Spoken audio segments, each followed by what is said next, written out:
Hi ಪುಟಾಣಿಗಳೇ, ಚೆನ್ನಾಗಿದ್ದೀರಾ? ನಾನು ಚೆನ್ನಾಗಿದ್ದೀನಿ. ಊಟ ಮಾಡಿದ್ರಾ? ನಾನು ಊಟ ಮಾಡಿದ್ದೀನಿ. ಕತೆ ಕೇಳ್ತಾ ಇದ್ದೀರಾ? ನಾನು ಕತೆ ಹೇಳ್ತಾ ಇದ್ದೀನಿ.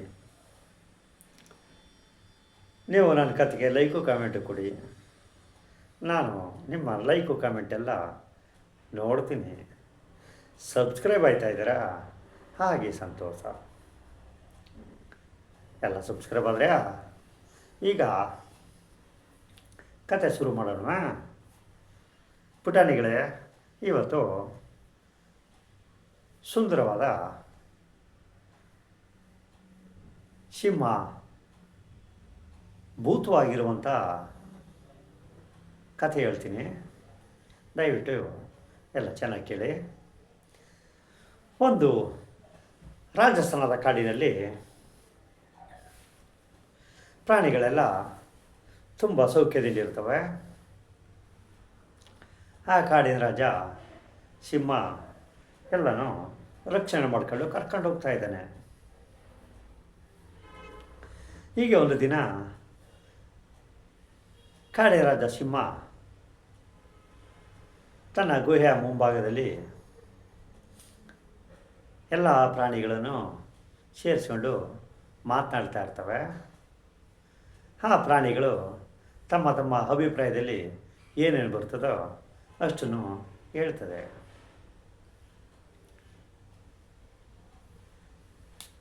ಜಿಂಕೆ ಹೇಳ್ತದೆ, ಮಹಾರಾಜರೇ, ಮಳೆಗಾಲ ಬರ್ತಾ ಇದೆ. ನಮ್ಮ ಕಾಡಿನ ರಕ್ಷಣೆಗೆ ಮುಳ್ಳುಬೇಲಿ ಹಾಕಬೇಕು. ಯಾಕಂದರೆ ಪಕ್ಕದ ಕಾಡಿನಿಂದ ನರಭಕ್ಷಕ ಪ್ರಾಣಿಗಳು ನಮ್ಮ ಕಾಡಿಗೆ ಧಾವಿಸ್ಬಿಟ್ಟು ನಮಗೆ ತೊಂದರೆ ಕೊಟ್ಬಿಡ್ತವೆ ಅಂತ ಹೇಳಿ. ಅಷ್ಟಕ್ಕೆ ಕರಡಿನೂ ಕೂಡ, ಹೌದು ಮಹಾರಾಜರೇ, ಪಕ್ಕದ ಕಾಡಿನಿಂದ ಹುಲಿ ಸಿಂಹಗಳೆಲ್ಲ ಬಂದ್ಬಿಡ್ತವೆ, ನಮಗೆ ತೊಂದರೆ ಕೊಟ್ಬಿಡ್ತವೆ. ಹಾಗಾಗಿ ನಮ್ಮ ಕಾಡಿನ ಸರೌಂಡಿಂಗ್ ಪೂರ್ತಿ ಮುಳ್ಳು ಬೇಲಿ ಹಾಕ್ಸಿದ್ರೆ ಒಳ್ಳೆಯದು ಅಂತ ಹೇಳ್ತಾ ಇದ್ದಾವೆ. ಅಷ್ಟಕ್ಕೆ ಸಿಂಹರಾಜ ಶೇರ್ ಸಿಂಗ್ ಹೇಳ್ತಾನೆ, ನಾನು ಈ ಕಾಡಿನ ರಾಜ. ನನ್ನ ಕಾಡಿನ ಒಳಗಡೆ ಬರಬೇಕಾದ್ರೆ ಅವನಿಗೆ ಎಂಟದೆ ಗುಂಡಿಗೆ ಇರಬೇಕು. ನನ್ನ ಅನುಮತಿ ಇಲ್ಲದೆ ಕಾಡಿನೊಳಗೆ ಪ್ರವೇಶ ಯಾವನೂ ಮಾಡೋಕ್ಕಾಗಲ್ಲ ಅಂತ ಗರ್ಜಿಸ್ಕೊಂಡು ಹೇಳ್ತಾ ಇದೆ. ಆಗ ಈ ಜೀಬ್ರಾ, ಯಾನೆ ಇವೆಲ್ಲ, ಮಹಾಪ್ರಭು, ಪಕ್ಕದ ಕಾಡಿನಲ್ಲಿ ಬರ ಬಂದ್ಬಿಟ್ಟಿದೆ. ಹಾಗಾಗಿ ನಮ್ಮ ಕಾಡಿಗೆ ಮುಳ್ಳು ಬೆಲೆ ಹಾಕ್ಸೋಕ್ಕೆ ಏನು ತೊಂದರೆ ಇದೆ? ಮುಳ್ಳು ಬೆಲೆ ಹಾಕ್ಸಿದ್ರೆ ನಮ್ಮ ಪಾಡಿಗೆ ನಾವು ಇರ್ಬೋದಲ್ಲ.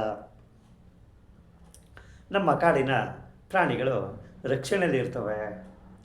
ದಯವಿಟ್ಟು ಅದರ ಒಂದು ಅನುಕೂಲ ಮಾಡಿಕೊಟ್ಬಿಡಿ ಅಂತ ಕೇಳ್ಕೊತಾ ಇದೆ. ಅದರಂತೆ ಕಾಡಿನ ರಾಜ ಸಿಂಹ ನನ್ನ ಕಾಡಿನ ಹದ್ದುಬಸ್ಗೆಲ್ಲಕ್ಕೂ ಮುಳ್ಳು ಬೇಲಿ ಹಾಕಿ ಅಂತೇಳಿ ಆದೇಶ ಹೊರಡಿಸ್ಬಿಡ್ತದೆ. ಆವಾಗ ಅದಾದ ಸ್ವಲ್ಪ ದಿನಕ್ಕೆ ಒಂದು ಜೋರು ಮಳೆ ಬರ್ತದೆ. ಆ ಮಳೆ ತಡೆಯಾರ್ದೇನೆ, ಆಹಾರ ಸಿಕ್ಕದೇನೆ ಪಕ್ಕದ ಕಾಡಿನಿಂದ ಸುಮಾರು ಪ್ರಾಣಿಗಳು ನಮ್ಮ ಕಡೆಗೆ ಲಗ್ಗೆ ಇಡ್ತಾ ಇದ್ದಾವೆ. ಆಗ ಬೇಲಿ ಹಾಕಿರೋದು ನೋಡಿ ಆ ಕಾಡಿನ ಪ್ರಾಣಿಗಳಿಗೆ ಆಶ್ಚರ್ಯವೋ ಆಶ್ಚರ್ಯ. ಅದರೊಳಗಡೆ ಒಂದು ತೋಳ ಧೈರ್ಯ ಮಾಡಿಕೊಂಡು, ಅದೇನು ಮಾಡ್ತದೋ ಮಾಡಲಿ, ನಾನು ನೋಡ್ತೀನಿ. ಇದೇ ಥರ ಆದರೆ ನಮ್ಮ ಹೊಟ್ಟೆಗೆ ತಣ್ಣೀರು ಬಟ್ಟೆ, ನಮಗೆ ಪ್ರಾಣಿಗಳು ಬೇಡ ತಿನ್ನಲಿಕ್ಕೆ. ಶೇರ್ಸಿಂಗಿರೋ ಜಾಗದಲ್ಲಿ ಸುಮಾರು ಪ್ರಾಣಿಗಳಿದ್ದಾವೆ, ಬೇಕಾದಷ್ಟಿದ್ದಾವೆ. ಹಾಗಾಗಿ ನಾವು ಒಳಗಡೆ ನುಗ್ಗಿ ಹೊಂಟೋಗ್ಬಿಡಮ್ಮ ಅಂತ ಹೇಳಿ ಪ್ರಯತ್ನ ಮಾಡ್ತವೆ. ಆಗ ಇತರೆ ಪ್ರಾಣಿಗಳಾದಂಥ ನಾಯಿ, ನರಿ, ಮೊಲ ಇತ್ಯಾದಿ ಪ್ರಾಣಿಗಳೆಲ್ಲೋ ಬೇಡ ಬೇಡ, ಶೇರ್ ಸಿಂಗು ಭಾಳ ಕೆಟ್ಟವನು. ನಾವು ಒಳಗಡೆ ಕಾಡಿನೊಳಗಡೆ ಹೋದರೆ ನಾವು ಖಂಡಿತ ಬಿಡೋದು ಸಾಯಿಸ್ಬಿಡ್ತಾನೆ, ಹೋಗೋದು ಬೇಡ ಅಂತ ಉಳಿಕೆ ಪ್ರಾಣಿಗಳು ಹೇಳ್ತವೆ. ಅದರೊಳಗಡೆ ತೋಳ ಧೈರ್ಯ ಮಾಡ್ಕೊಂಡು, ಹೇಡಿಗಳೇ, ಅಲ್ಲಿಂದ ಬಂದು ಇಲ್ಲಿ ನಿಂತ್ಕೊಂಡಿದ್ದೀರಲ್ಲ, ನಾಚಿಕೆಗೇಡು, ನಿಮ್ಮ ಹತ್ತಿರೆಲ್ಲ ನಾವು ಕರ್ಕೊಬಂದಿದ್ದೀವಿ. ನೋಡಪ್ಪ, ನೀವು ಬಂದರೆ ಬನ್ನಿ, ಬರ್ದರಿಲ್ಲ. ನಾನಂತೂ ಶೇರ್ ಸಿಂಗನ ಕಾಡಿಗೆ ನುಗ್ತೀನಿ, ಯಾವುದೋ ಸಿಕ್ಕೋ ಪ್ರಾಣಿಗಳನ್ನ ತಿನ್ಕೊಂಡು ಬೇಟೆ ಆಡ್ಕೊಂಡು ತಿನ್ಕೊಂಡು ಬರ್ತೀನಿ, ನಾನು ಹೋಗ್ತೀನಿ ಅಂತ ಹೊಂಟು ಬಿಡುತ್ತೆ. ಮುಳ್ಳು ಬೇಲಿನ ಜಂಪ್ ಕೊಡ್ಕೊಂಡು ಶೇರ್ ಸಿಂಗನ ಕಾಡ ಒಳಗಡೆ ಬಂದುಬಿಡ್ತದೆ. ಶೇರ್ ಸಿಂಗನ ಕಾಡಿಗೆ ಬರ್ತಾ ಇರಲ್ಲೇ ಒಂದು ಜೀಬ್ರಾ ಈ ತೋಳನ ಕಣ್ಣಿಗೆ ಕಾಣುತ್ತೆ. ಆವಾಗ ಜೀಬ್ರಾ ಬಾಯಿ ಬಿಡ್ಕೊಂಡು, ಕಾಪಾಡಿ, ತೋಳ ನನ್ನ ತಿನ್ನಕ್ಕೆ ಬರ್ತಾಯಿದೆ, ಕಾಪಾಡಿ ಅಂತ ಬಾಯಿ ಬಿಡ್ಕೊಂಡು ಓಡ್ಬರ್ತಾಯಿದೆ. ಈ ಜೀಬ್ರಾನ ಸೌಂಡು ಯಾವಾಗ ಶೇರ್ ಸಿಂಗನ ಕಿವಿಗೆ ಬಿತ್ತು, ಆವಾಗ ಶೇರ್ ಸಿಂಗು ತನ್ನ ಗುಹೆ ಒಳಗಡೆಯಿಂದ ಈಚೆ ಬಂದು ನೋಡ್ತಾನೆ. ಆವಾಗ ತೋಳ, ನಮ್ಮ ಕಾಡಿನ ಜೀಬ್ರಾ ಎರಡು ಶೇರ್ ಸಿಂಗನ ತಪ್ಪಕ್ಕೆ ಬರ್ತವೆ. ಆಗ ಶೇರ್ ಸಿಂಗು, ಹೇಯ್, ನೀನು ಯಾರು? ನನ್ನ ಕಾಡಿನೊಳಗಡೆ ನನ್ನ ಅನುಮತಿ ಇಲ್ಲದೆ ಏಕೆ ಬಂದೆ ಅಂತ ಶೇರ್ ಸಿಂಗು, ನಮ್ಮ ಕಾಡಿನ ಸಿಂಹ ಬೇರೆ ಕಾಡಿನ ತೋಳನಿಗೆ ಕೇಳುತ್ತೆ. ಅದಕ್ಕೆ ತೋಳ, ಹೌದು ಬಂದೆ, ಆಹಾರ ಇರಲಿಲ್ಲ, ಆಹಾರವನ್ನು ಹುಡಿಕೊಂಡು ಬಂದೆ. ನೀನು ಏನು ಮಾಡ್ತೀಯ? ನಿನ್ನ ಹೆಸರನ್ನು ನಾನು ಕೇಳಿದ್ದೇನೆ, ನೀನು ನನ್ನನ್ನು ಏನು ಮಾಡಲಾರೆ ಅಂತ ತೋಳ ಜಮದಿರ ಕೊಚ್ಕೋತದೆ. ಆಗ ಸಿಂಹ ಹೇಳ್ತದೆ, ನಾನು ಹೇಳುವುದಿಲ್ಲ, ಮಾಡಿ ತೋರಿಸ್ಬೇಕು ನೋಡು, ಒಂದೇಟ ವಾಡ್ದು ತೋಳನ ಸಾಯಿಸ್ಬಿಡ್ತದೆ. ಆಗ ಜೀಬ್ರಾ, ನಮ್ಮ ಕಾಡಿನ ಜೀಬ್ರಾ ಪ್ರಾಣಿಗಳ ಜೊತೆ ಕೂಡ್ಕೊಂಡು ಅದು ಗುಂಪು ಸೇರಿಕೊಳ್ಳುತ್ತದೆ. ಆವಾಗ ಬೇರೆ ಕಾಡಿನ ಇನ್ನೂ ಅನೇಕ ಪ್ರಾಣಿಗಳು ನಮ್ಮ ಕಾಡಿನ ಬಾರ್ಡರ್ನಲ್ಲಿ ಕಾಯ್ಕೊಂಡು ಕೂತಿದ್ದಾವೆ. ಅವು ನಮ್ಮ ಕಾಡಿನ ತೋಳ ಹೋಗಿದೆ, ಆಹಾರ ತಿಂದು ಬಂದದೋ ಇಲ್ಲ ಹಾಗೆ ಬಂದದೋ ನೋಡೋಣ ಅಂಥೇಳಿ ಕಾಯ್ತಾ ಕೂತಿದೆ. ಇಲ್ಲಿ ನಮ್ಮ ಶೇರ್ ಸಿಂಹ ಹೇಳ್ತದೆ,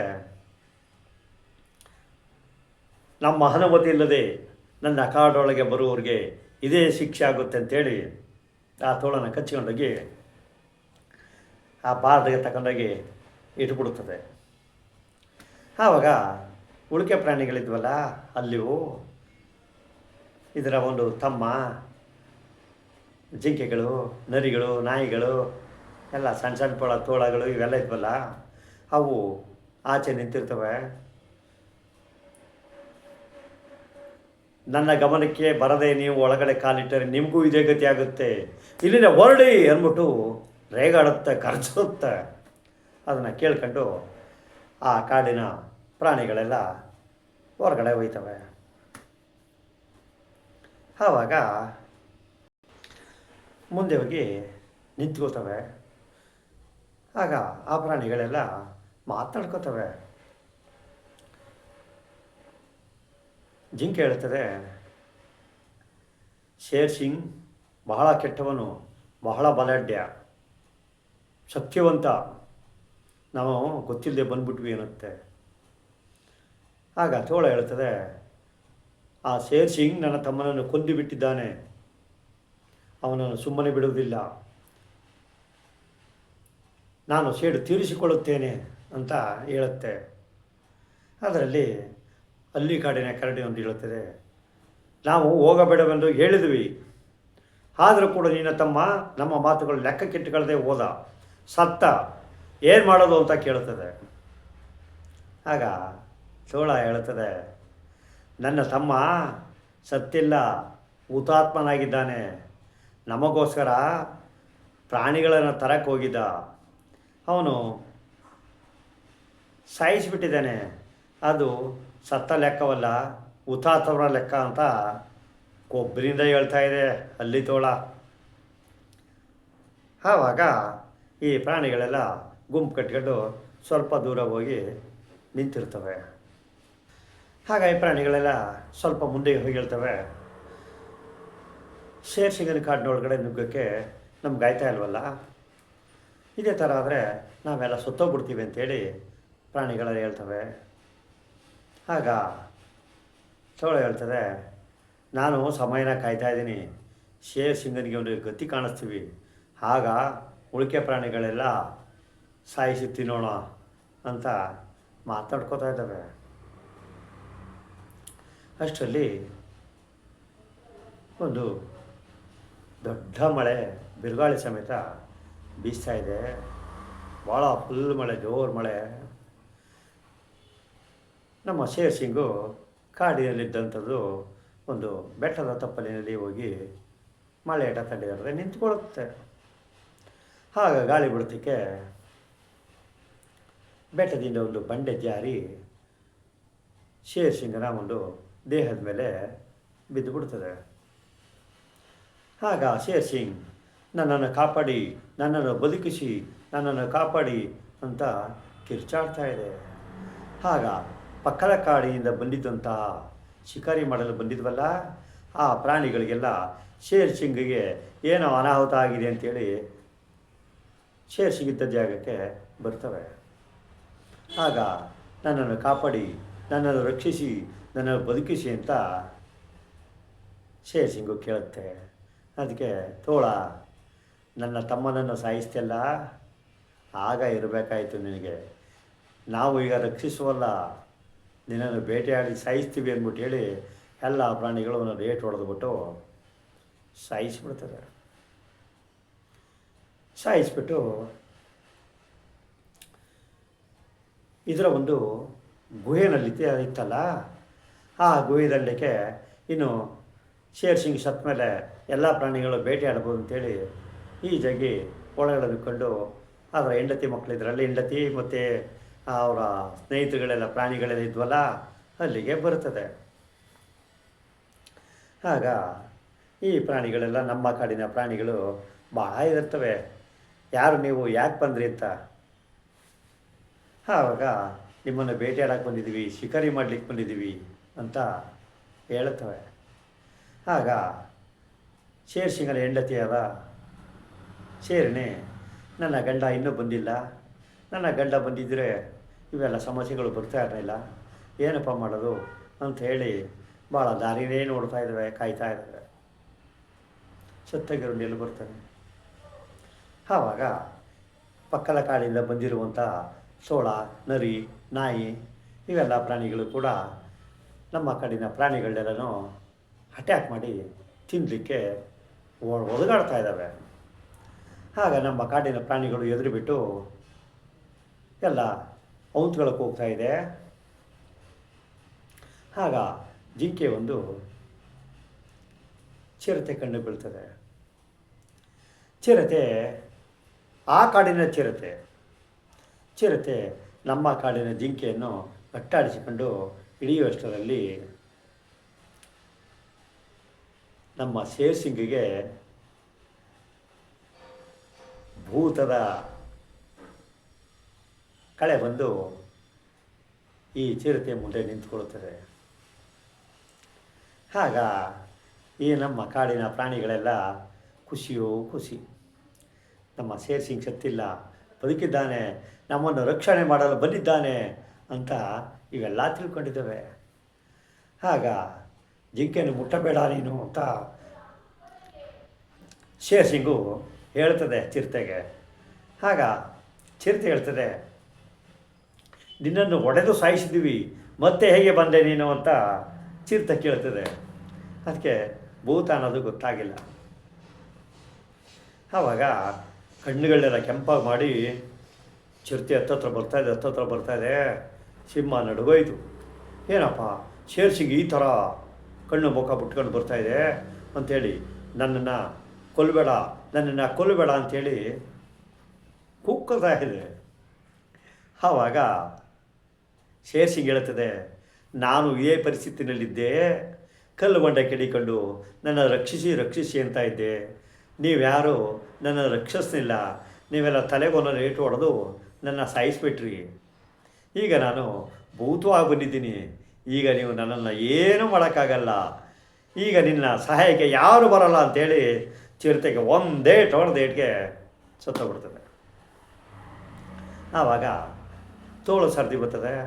ತೋಳ ನನ್ನನ್ನು ಸಾಯಿಸಬೇಡ, ಬಿಟ್ಬಿಡು ಅನ್ನುತ್ತೆ. ಅದಕ್ಕೂ ಅದೇ ಉತ್ತರ. ನಾನು ಬಂಡೆ ಕೆಳಗಡೆ ಸೇರ್ಕೊಂಡು ನಳ್ಳಾಡ್ತಾ ಇದ್ದಾಗ ನಾನು ಹಿಂಗೆ ಕಿರ್ಚಾಡ್ತಾ ಇದ್ದೆ, ನೀವು ನನ್ನನ್ನು ಬದುಕಿಸ್ತಿಲ್ಲ, ನನ್ನ ತಮ್ಮನನ್ನು ಇದೇ ಥರ ಕೊಂದಿಯಲ್ಲ ನೀನು ಅಂಥೇಳಿ ಜ್ಞಾಪಿಸ್ಕೊಂಡು ಹೊಡೆದೆ. ನಾನು ಅದನ್ನು ಮರ್ತುಬಿಟ್ಟಿನ, ಈಗ ನಿನ್ನ ಉಳಿಸೋದಿಲ್ಲ, ನಿನ್ನ ಸಾಯಿಸಿ ಅಂತ ಒಂದೇ ಹೊಡೆದ್ಬಿಟ್ಟೋದಾಗೆ ತೋಳನ್ನು ಸಾಯಿಸ್ಬಿಡ್ತದೆ. ಹಾಗೆ ಮುಂದಕ್ಕೆಲ್ಲ ಬೈತವೆ. ಎಲ್ಲ ಪ್ರಾಣಿಗಳು ಒಂದು ಡೇಟ್ ಹೊಡೆದು ಸಾಯಿಸುತ್ತೆ. ನರಿದಂಟಕ್ಕೆ ಹೋಗುತ್ತೆ. ಸಾಯೋರಿಗೆ ನಾನು ನಿಮ್ಮ ಸೇವೆ ಮಾಡ್ಕೊಂಡಿರ್ತೀನಿ, ನನ್ನ ಹೊಡಿಬೇಡ ಅನ್ನತ್ತೆ. ನರಿನೂ ಬಿಡಲ್ಲ, ಒಂದು ಡೇಟ್ ಹೊಡೆದ್ಬಿಟ್ಟದೆ, ಸಾಯಿಸ್ಬಿಡ್ತದೆ. ನಾಯಿ ಬಂದಿರ್ತದೆ ಅಲ್ಲಿ. ನಾಯಿ, ನಿಮ್ಮ ಮನೆಯ ಕಾವಲಾಗಿರ್ತೀನಿ, ನನ್ನನ್ನು ಸಾಯಿಸಬೇಡ ಅಂತೇಳಿ ನಮ್ಮ ಕಾಡಿನ ಸಿಂಹನ ಗೋಗರ್ ಕಳ್ತದೆ. ಸಿಂಹ ಇದನ್ನೂ ಬಿಡಲ್ಲ, ಒಂದು ಡೇಟಾಗಿ ಹೊಡೆದ್ಬಿಟ್ಟು ಸಾಯಿಸ್ಬಿಡ್ತದೆ. ಹಾಗೆಲ್ಲ ಪ್ರಾಣಿಗಳು ಅಲ್ಲಿಂದ ಬಂದಿದ್ವಲ್ಲ, ಆ ಪ್ರಾಣಿಗಳೆಲ್ಲ ವಾಗದಿಂದ ಸಾಯಿಸ್ಕೊಂಡ್ಬಂದ್ಬಿಡ್ತದೆ. ನಮ್ಮ ಕಾಡಿನ ಪ್ರಾಣಿಗಳಿಗೆ ಭಾಳ ಖುಷಿ. ನಮ್ಮ ರಾಜರು ಬಂದರು, ನಮ್ಮ ಮನೆದೇವರು ಬಂತು ಅಂದ್ಬಿಟ್ಟು ಹೇಳಿ, ನಮ್ಮ ಅನ್ನದಾತರು ಬಂದರು, ನಮಗಿನ್ನು ಯಾವುದೇ ಥರ ತೊಂದರೆಗಳಿಲ್ಲ ಅಂಥೇಳಿ ಭಾಳ ಸಂತೋಷ, ಭಾಳ ಆನಂದ ಮಾಡ್ತಾ ಇದ್ದಾವೆ. ಅದರಲ್ಲಿ ಸಿಂಹಿಣಿ ಶೇರ್ಸಿಂಗನ ಕಣ್ಣುಗಳು ಮುಖ ನೋಡಿಬಿಟ್ಟು ಪತ್ತೆ ಮಾಡ್ತರು. ಆವಾಗ ನಿಮ್ಮ ಕಣ್ಣು ಮುಖ ಯಾಕೆ ಹಿಂಗಾಗಿದೆ ಅಂತ ಶೇರ್ಸಿಂಗನೇ ಕೇಳ್ತಾರೆ.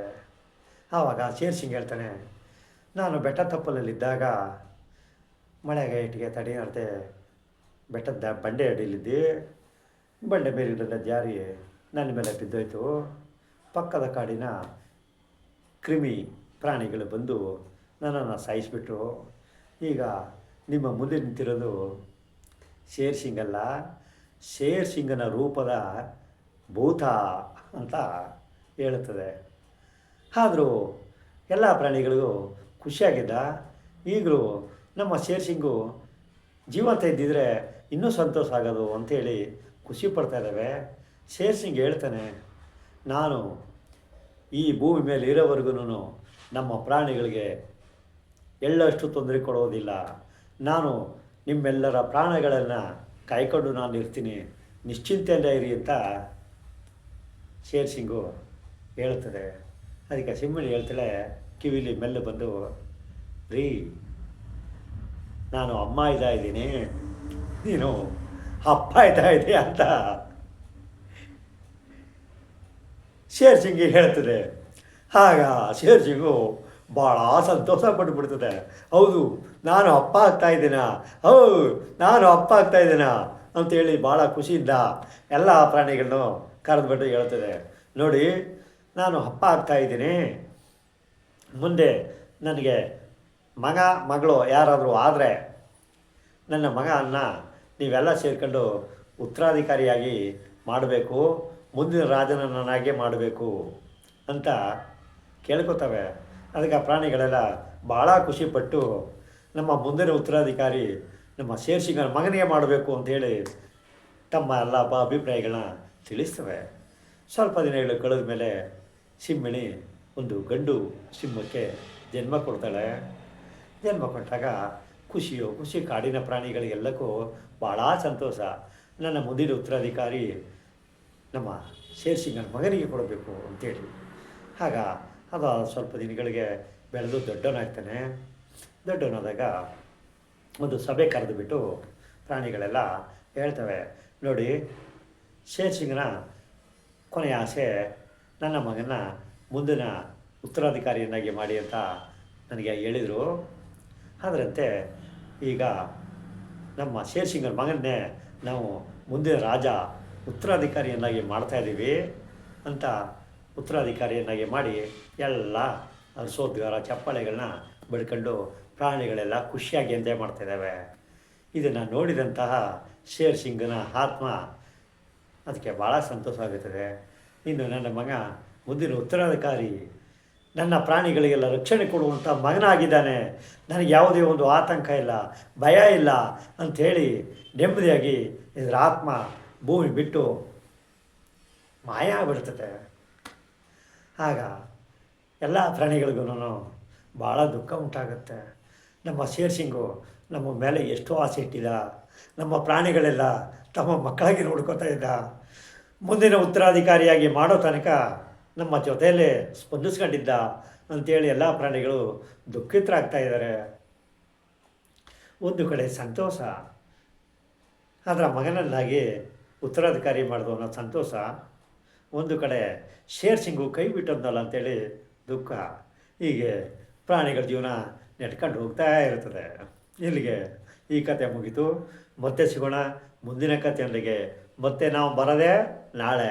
ಅಲ್ಲಿವರೆಗೆ ನನ್ನ ಕತೆಗೆ ನೀವೆಲ್ಲ ಲೈಕು ಕಾಮೆಂಟು ಕೊಟ್ಟರೆ ಸೂಪರಾಗಿರೋ ಕತೆ ಹೇಳ್ತೀನಿ. ಇಲ್ಲಾಂದರೆ ಹೇಳಲ್ವಾ ಅಂತೀರಾ? ಹೇಳ್ತೀನಿ.